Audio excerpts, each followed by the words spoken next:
नमस्कार भैया। आपके सामने एक गीत प्रस्तुत बा जौन आज के कलयुग के टाइम में पतोहियों के बारे में कुछ बताओ बा। दो ही शब्द हमारे कलम से आप लोग अगर पसंद आवे तो आप लोग अपन प्यार दुलार जरूर दीजिए।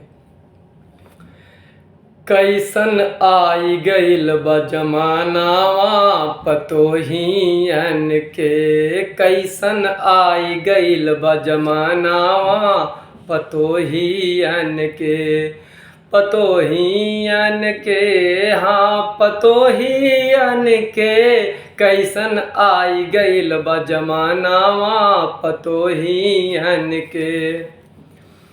सास ससुर के कुछ ना समझई लइके नाम गोहरावई, सास ससुर के कुछ ना समझई लइके नाम गोहरावई। जेठानी से कई के झगड़ा 100 नंबर बोलवावई, अरे कई गई गाँव के अपने नामावा पतोहियन के, कैसन आई गइल बा जमानावा पतोहियन के।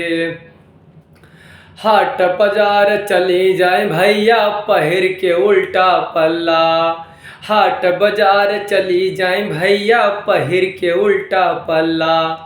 लौट के आवई जब अंगने में खूब मचावई हल्ला, देखा खूब करत बा नामावा पतोहियन के, कैसन आई गइल बा जमानावा पतोहियन के, पतोहियन के, हाँ पतोहियन के, कैसन आई गइल बा जमानावा पतोहियन के।